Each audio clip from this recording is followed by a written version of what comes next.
third loss of the year for Aryna Sabalenka. Because of the way the seeds work with the 32 seeds at majors. Aryna Sabalenka, the world #1, 4-time Grand Slam champion, and arguably the most intimidating power hitter in women's tennis, walked off the clay courts of Rome stunned. The crowd inside Foro Italico had just witnessed the unthinkable. A 35-year-old veteran ranked outside the top 50 had taken down the most feared baseline player on the planet. But the real shock came moments later. Sabalenka stepped to the microphone, frustration still written across her face, and delivered 7 words that could follow her all the way to Paris. "I played terrible tennis today. Terrible." In one sentence, the most dominant player in the world may have unintentionally handed every rival at Roland Garros something priceless: belief. Well, I'm trying not to overthink that, because we're trying our best to see how far we can get. My body was limiting me from performing at the highest level. Those were the words Aryna Sabalenka used after her shocking defeat in Rome. But what makes the moment fascinating is what she said just one day earlier at the Italian Open. Standing in front of reporters, the world #1 warned that women's tennis had become brutally dangerous.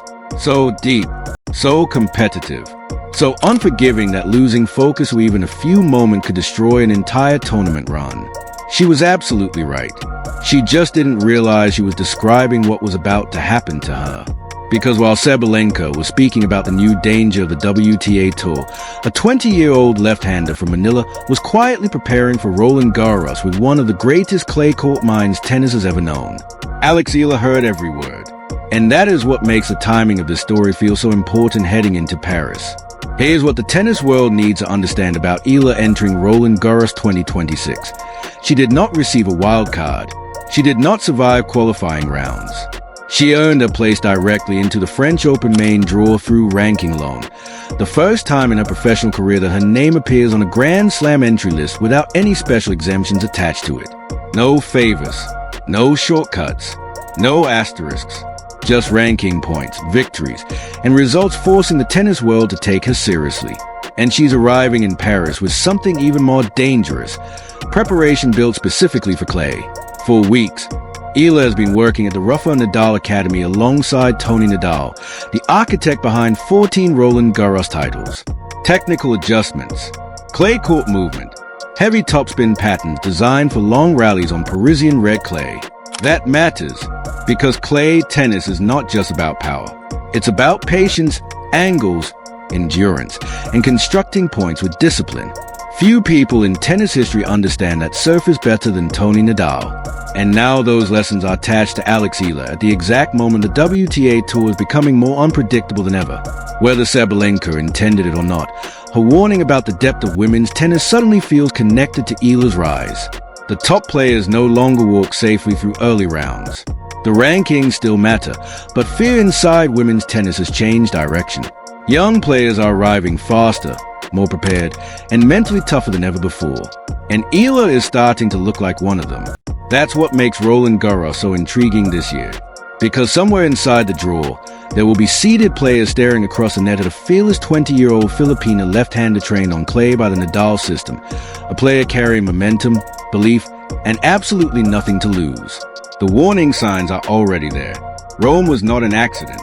It was an announcement. Can go from one side to another really quick, so I guess. Aryna Sabalenka's entire pre-French Open clay season has started to feel less like preparation and more like a slow unraveling, the kind the mainstream tennis world keeps dancing around without fully saying out loud. So let's say it clearly. Something feels wrong. On April 28th in Madrid, the world #1 crashed out early after losing to Hailey Baptiste. Not a top 10 star, not a Roland Garros finalist, but a dangerous unseeded American who didn't even survive into the second week of the tournament herself. Then came Rome, May 9, 2026. Sabalenka exits in the third round to a 35-year-old veteran ranked outside the top 50.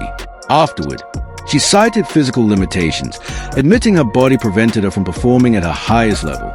She skipped the post-match press conference entirely. And here's a detail that should make every contender at Roland Garros pay attention. Her coach, Anton Dubrow, had already revealed before the tournament that Team Sabalenka changed their entire clay preparation this season because the last 3 French Open campaigns ended with Sabalenka arriving in Paris physically compromised. 3 straight years.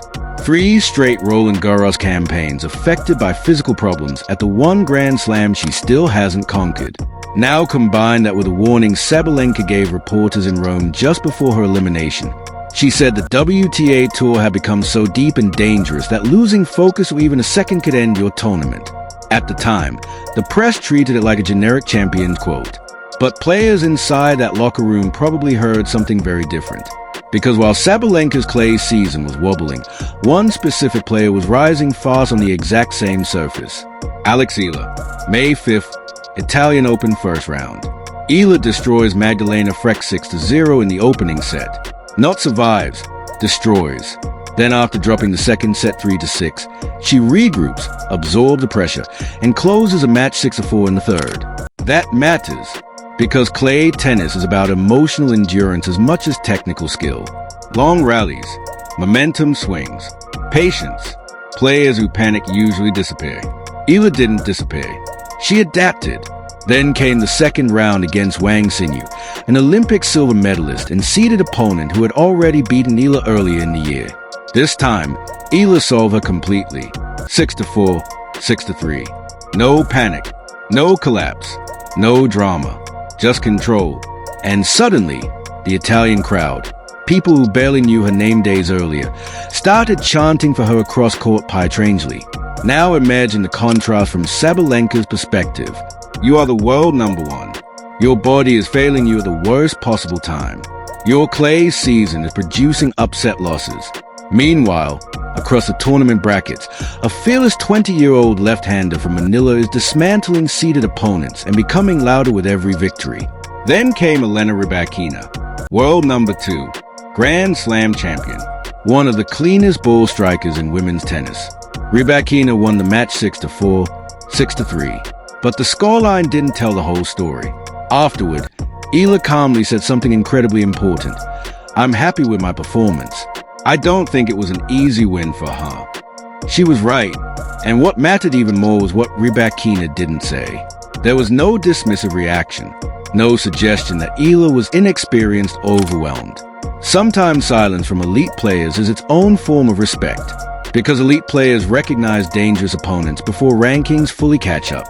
Over just 11 days on clay, Eala collected 2 major wins and pushed the world number 2 competitively. Her live ranking climbed rapidly toward the top 40. But the biggest story isn't ranking points. It's trajectory. This rise didn't begin in Rome. It began during her breakthrough run in Miami in 2025. It continued through early clay court experimentation in 2026. And somewhere along the way, Eala stopped behaving like Grand Slams were opportunities she hoped to survive.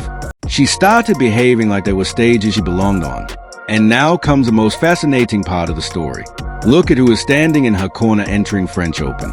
Tony Nadal, the architect behind 14 Roland Garros titles with Rafael Nadal. Tony Nadal didn't build champions through motivational speeches. He built them through obsessive technical detail, adjusting topspin angles, shot tolerance, net clearance, movement patterns, and patience until clay court became territory as players controlled instead of feared. And now he is personally helping shape Eala's clay court development. That should terrify the rest of the field. Because according to reports from Eala's camp, the focus of their work has been incredibly specific. Heavier topspin, safer net clearance, constructing rallies patiently instead of rushing for winners early in points. That is classic Nadal system clay tennis. Point construction over impatience, discipline over panic. And now that philosophy is being transferred shot by shot to a fearless 20-year-old left-hander who already owns a win over a former world number 3 at a major tournament. Eala herself described working with Tony Nadal as surreal. Blessed, she called it. Then later admitted, I lost my mind. And honestly, that reaction makes sense. Because when the architect of the greatest clay court dynasty in tennis history starts investing serious attention into a player, Roland Garros notices. The calendar now becomes critical. The Strasbourg Open closes this week. Then comes the Roland Garros draw ceremony on May 22nd. Then Paris begins. And somewhere inside tennis media rooms, one question is already quietly circulating. What happens if Eala lands in Sabalenka's quarter? Because if Sabalenka arrived physically vulnerable again, the same vulnerability she openly described in Rome, and Eala arrives carrying momentum, confidence, and Nadal-trained clay tactics, the matchup instantly becomes one of the most compelling stories in women's tennis. But even beyond one potential clash, something bigger is happening here. Eala's rise represents a completely new geography for women's tennis. The sport has produced champions from America, Eastern Europe, Poland, Belarus, Kazakhstan, and Spain. But a Filipina contender arriving on the Paris clay under the mentorship of Tony Nadal? That story has never existed before, and it's no longer feeling hypothetical. It's starting to feel real. I think she's committed to it, and what she's showing is, she's always had this tennis within her. April 24th, 2026. Madrid, second round. Elise Mertens across the net. A seeded veteran. Experience on clay. Smart, disciplined, relentless. The kind of player young contenders are supposed to learn from before they beat. For Alex Eala, this looked like a measuring stick match. A chance to prove she belonged on the same stage as the established names of the WTA Tour. Instead, it became a demolition. 6-2, 6-1. Finish in under an hour. No dramatic third set. No momentum swing. No moral victory hidden inside the scoreline. Just a brutal clay court lesson delivered 11 days before the biggest tournament on the surface. And moments like that reveal what a player truly is. Because after losses like this, athletes usually go one of two directions. Some protect their ego. They blame conditions. They talk about timing, fatigue, bad luck, scheduling. They convince themselves the loss was temporary noise instead of meaningful information. Others do something harder. They go searching for answers they may not want to hear. Eala chose the second path. Within 48 hours of that Madrid loss, she was back training at the Rafael Nadal Academy. Back on the clay, back asking questions, back adjusting details. And not generic details. Real clay court details. Shot height, top spin weight, patience in side rallies, net clearance, point construction, the kind of obsessive corrections demanded by Tony Nadal, the man who helped build Rafael Nadal into the greatest clay court player the sport has ever seen. That matters, because players do not accidentally improve on clay in 11 days. Clay punishes impatience. It exposes flawed movement. It magnifies tactical weakness. You cannot fake competence on this surface. Yet 11 days after Madrid, Eala arrived in Rome and opened her tournament with a first-set scoreline that made the entire tennis world pause. 6-0, not against a qualifier, not against an amateur, against a legitimate two-level opponent on one of the sport's most historic clay stages. That is not randomness. That is adjustment. That is a player absorbing humiliation, going back to work, and returning sharper instead of smaller.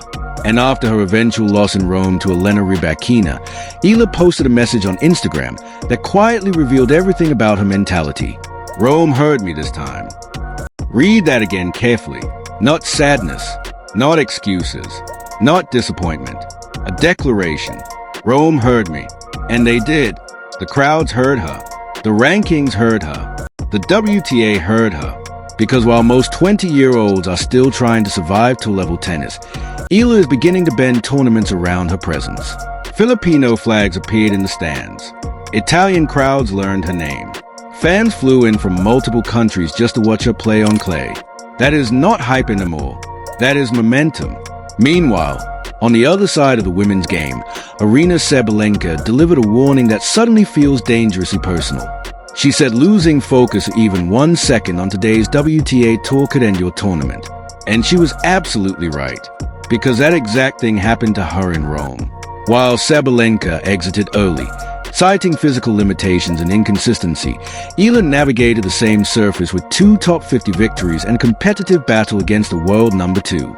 Now, the most important factor of all, Tony Nadal's fingerprints are officially on Eala's game.